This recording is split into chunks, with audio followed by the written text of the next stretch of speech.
Welcome back everyone to Pineleaf Plays the Lore Master, and today we are here at Dagras after doing a little work for Wadu, and let's see what Lothran wants us to do now. Cyrodiil has gone on ahead and established a camp in the Windfells. He planned to investigate the state of the road that runs through Enedwaith and Dunland, for he worried that it had been blockaded by a hostile Dunlanding clan. Go now to his camp, far to the southwest of here, on the hilltop in the Windfells. Help him with this investigation. I know he'll be happy to have your help. All right, I hope so. Let's go and see about this blockade. And we have arrived at Saradin, and here is Saradin himself. So let's see what he has to say about this blockade. We have few friends here, and I fear they are becoming fewer. Things are not right in Enedwaith, Pine Wolf. As we have come further south, it becomes more clear to me that the plans of the wizard Saruman, told to us by Elrond, are more advanced than even the Elf Lord believed. Yeah, well, I did encounter some of my Wadu of the Ukluth around here. Oh, we have few friends here, Pine Wolf, and I fear that they may be becoming fewer. Wadu may speak for us, but I am not convinced that his clan will listen. Already there are more clans in Enedwaith than just the Ukluth, and they are hostile to us. Travel a short way to the north and see what has become of the road. I fear it has been blockaded at the command of Saruman. Well, we will see. Well, it's probably become blockaded, I will give you that. The question is whether or not it's really been by the command of Saruman, but whether it's by the command of Saruman or not, I suppose it is still quite a bit of an annoyance. That goes into the old village there, so let's see if I can find a way to get across that doesn't involve me fighting an entire fortification of Dunlandings. So I suspect my cat could rip them all to pieces, but if you're trying to scout out something, it's probably best not to wake everybody within several miles in the area. Alright, now let's go and find out where this camp is. Maybe if I could find a place where it lets me turn north, where I could actually reach my location. Maybe I should have taken the road that I usually take. Just saying.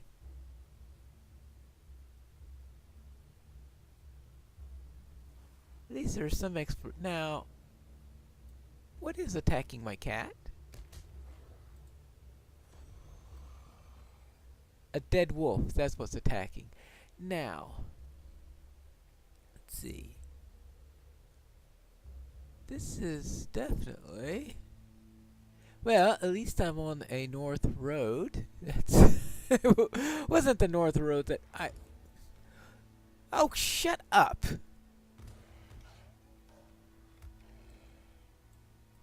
Yeah, can't even target the thing before it's dead. Now, welcome to the Windfells. Where was I before? No idea. Well, at least I'm exploring territory that I'm not too sure I've ever been in before. As I managed to take a wrong turn. So that's sometimes the advantage of a wrong turn. You occasionally get to see new territory, even if it could be annoying that you're off the road a bit. Aha! Found the road! Found the blockade! Hello. A deserter shield bearer. Oh, I've taken care of those. Right, plenty of those. There you go.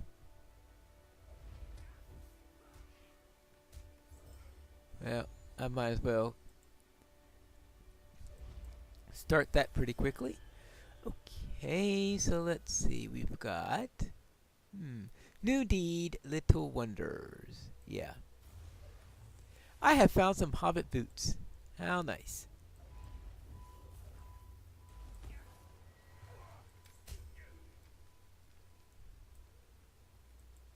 Yes. I'm wondering how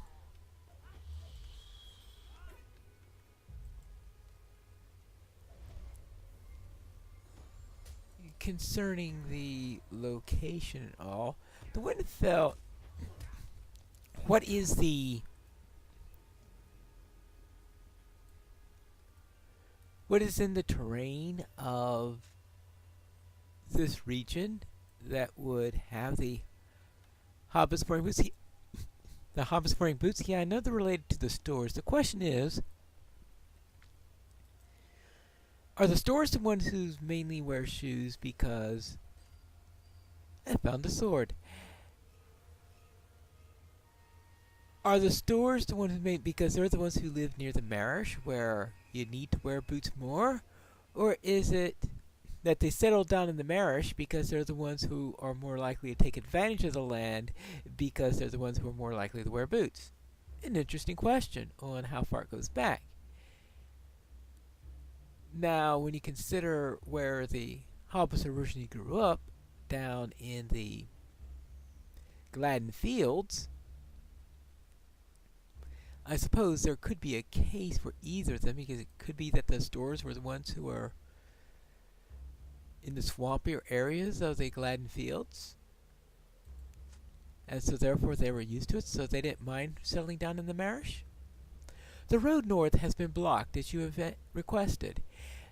Anyone traveling this way will need to pass by us, and they will have some trouble if they're not approved.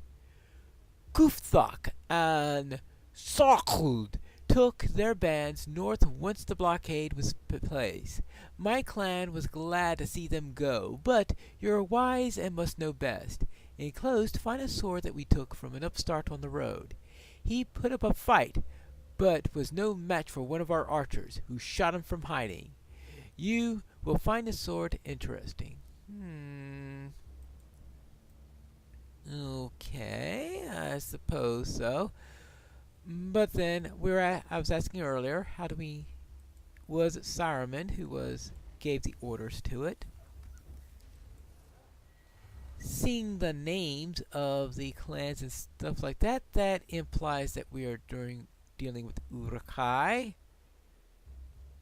And if we're dealing with Urukai, then I suppose that means Saruman's involved somehow. And of course, there is the whole thing about wise, and Saruman, if anything, cares about what people think about his wisdom. Even if the only way you could say that he is wise is that the way he acts like a total wise guy. I found this note and a sword. This confirms what I feared. Yes, one of the Dunland clans has been ordered, likely by Saruman, to blockade the road north and slay all those who seek to pass that way. This sword is of ancient make, and the markings have the shape of horses. This would have to be a sword of the Rohirrim. Well, that's an interesting twist. The former bearer of this sword may still be alive, but injured and near death. There may be a chance that we can save him. Perhaps the hostile Dunlandings who stole the blade did not finish him off.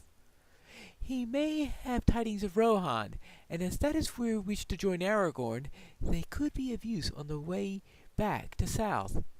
Begin at the blockade gate north and follow the road south. You may be able to find this fallen Rohirrim and save him. Alright, fine. I shall find the fallen Rohirrim and see what happened to him. And let's see. Well then, it could be that the people doing the blockade did look like Dunlandings rather than like half orcs or Urukai or anything like that. But the names on the note I don't know, it sounded more orcish than Dunlanding. Of course, not that I really am an expert in the Dunlanding language or anything like that, but too bad I turned in that note. I don't have it anymore. Oh well. Oh, what's that up ahead?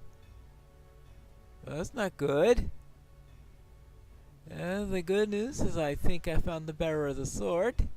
The bad news is it's not a Rohirrim.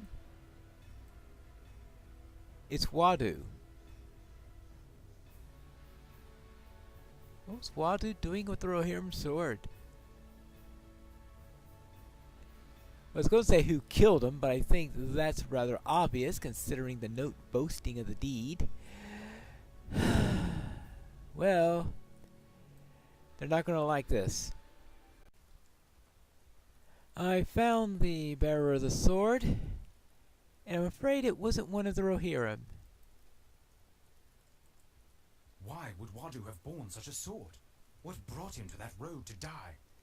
I am sorry indeed to hear that Wadu had been slain, but I cannot understand how he came to possess the sword that was taken from him. It is without doubt a sword of the Rohirrim, and the men of Rohan are no friends of the clans of Dunland. There's a long history of war between the two, and I fear that if Saruman's plans continue to bear fruit, there will be war again. Why would Wadu have borne such a sword? And what brought him to that road to die? Was he so overmatched in numbers that even such a well-crafted sword could avail him nothing? Well, a arrow in the back is certainly not something that a sword could help you against all that much. His family must be told of his death, and the sword returned to them. It is no use dwelling upon such mysteries, for we may never know the answers to them. He spoke of his family to you, did he not? They must be told of his death, and the sword must be returned to them. See, Suvaluk is his father, and Nona is his sister. Yes, he told me of them. You will likely find them in Hlanuch, the village of the Ukluth, in the Non-Langland. You should ask the people there until you find his father, and bring him both the unhappy news and the sword. It may seem cold, but perhaps the death of his son at the hands of another Dunlanding clan will soften the father's heart to the Dunedain. Wadu may still help us in our errand, though he be slain. Well, can we just travel through here quickly and get to Rohan as quickly as possible? I mean, that is the... Not talk to everyone and their sister and brother and father and first cousin once removed? Aha! Another one of these dwarf markers. Will we find them all? Unlikely. But we did find a bridge entering Non-Langland. See. Araneant. Now, Araneant, is that the name of the bridge? Or is that the name of the... It sounds more like the name of a river than of a bridge. But the way the discovery deed was, it looked like it gave it to you when you went on the bridge, which implies it could be the bridge.